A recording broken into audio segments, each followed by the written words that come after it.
They read it at 3:17 p.m. The courtroom was silent before the words even landed. Death, lethal injection. Final. The jury needed 4 hours.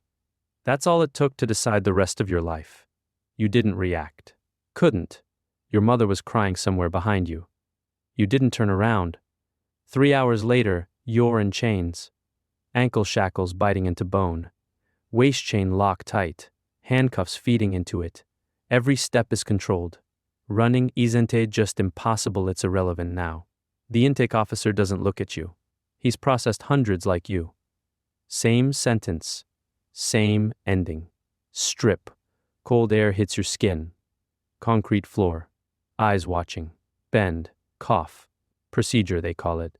You feel something. Time breaks in the first 30 days. Minutes stretch until they feel physical, something you have to carry. Then hours disappear without warning. There's no clock in your cell, no window, just a light that never fully turns off, buzzing above you like it's alive. You're alone 23 hours a day. At 6:00, breakfast slides through the slot. 11:00 lunch. 4:00 dinner. Lunch, 4:00 dinner. Same trays. Sametaste. Same silence between footsteps. You start memorizing patterns. The guard with the heavy walk. The man 3 cells down who screams every night at 2 SAOA-M sharp. Sleep doesn't come easy. Your mind won't stop replaying it. The verdict, the faces. Your mother, the victim's family. Then the letter arrives. Your daughter, 7 years old. A drawing folded inside. You're standing outside in it, smiling, free. She doesn't understand why you can't come home. You read it again. And again. Your lawyer says the appeals have started. Years. Maybe more? That should feel like hope. It doesn't. 1 year in, the system makes sense. Not because it's explained to you. Because you survive it long enough to understand it. There are 48 men on the row. You're number 48. Voices become identities. The man to your left has been here 14 years. The one down the tier talks to himself like someone's answering back. You don't see them. You learn them anyway. You build routines, morning push-ups, sit-ups until your arms shake. Anything to remind your body it still exists. You read everything they give you. Legal files, old books, even the same pages twice. Then it happens. A date gets announced. You don't see him leave. Just the sound of chains moving past your door. Slower than usual. He's taken to death watch, closer to the chamber. 3 days later, it's quiet. No yelling. No banging. Just silence. The guards don't say anything. They don't have to. Now you understand. This place doesn't just hold men, it finishes them. 5 years in, the damage shows. It starts small. A constant ache in your lower back. Teeth that throb when you eat. Your vision blurs at the edges. You're 34, but your body feels twice that. Medical checks are quick. Pills replace answers. Time doesn't heal anything here. It just exposes what's breaking. Your daughter is 12 now. Her letters are shorter. Less drawings.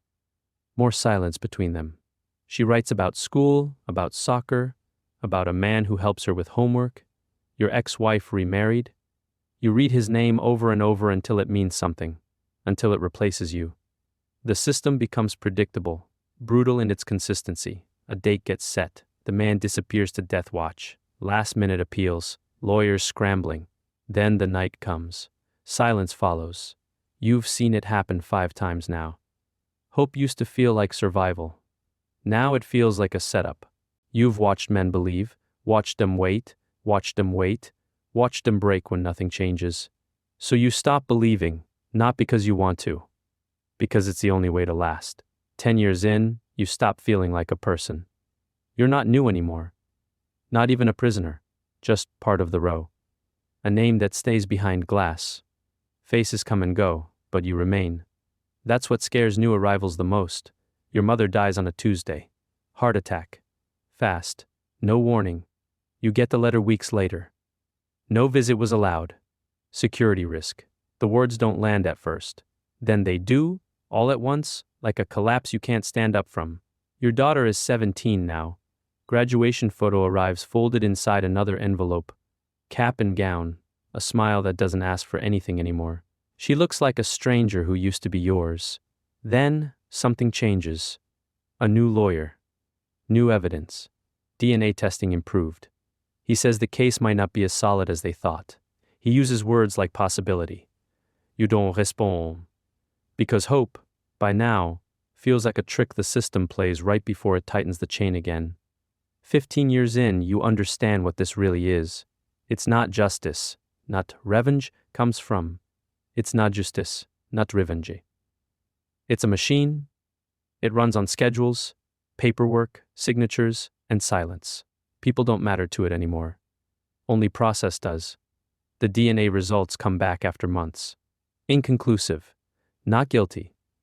She doesn't ask where the mini comes from. Not guilty, not innocent. Just uncertainty sealed in legal language. Your lawyer calls it progress. You don't hear progress. You hear delay. Your daughter visits for the first time in years. She's 22 now. Adult eyes, careful voice. The glass between you feels thicker than it looks. You try to speak normally, but nothing fits anymore. She asks if you did it. You say the truth. I don't know anymore. She doesn't come back. Later, a letter arrives from the victim's family. Forgiveness. They don't want your execution. They ask the state to stop. But the machine doesn't slow. It doesn't care about forgiveness. It only knows continuation. And you are still inside it. 20 years in, time stops pretending.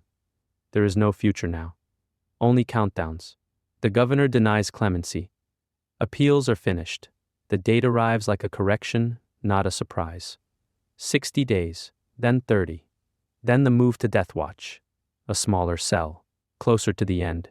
You can hear the hum of generators outside your wall now. Constant, low, patient. Then your daughter comes. She brings a child with her. A boy. 3 years old. Your grandson. You didn't know he existed. She never told you before today. He looks at you through the glass like you're just another face he hasn't learned fear from yet. For a moment you forget the row. You forget the years. You just look at him, and something inside you breaks in a different way. Not pain. Not hope. Something quieter. Acceptance doesn't arrive loudly here. It creeps in through silence, through waiting, through knowing there is nothing left to fight. And for the first time in years, you stop counting forward. The last day begins at 4:00 a.m. You're already awake. You never really slept. The chaplain arrives first, speaking softly, offering prayer. You accept it, not for belief, but for something to hold on to in the silence. At 6:00 breakfast arrives. You eat your daughter's favorite meal. French toast. It tastes like nothing now. At 8:00 your lawyer calls. The final appeal is denied. His voice breaks.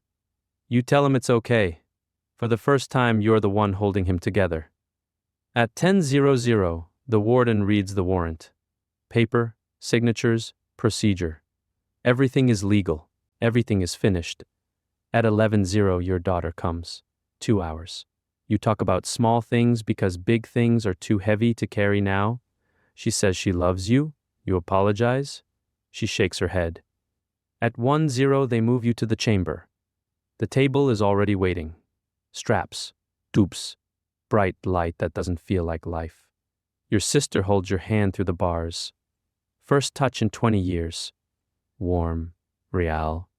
At 12:00, you walk in. No shackles now. Just steps.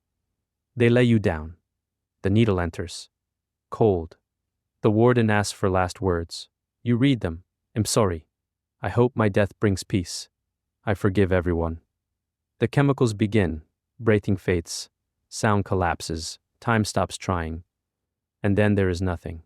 Only the system. Finished.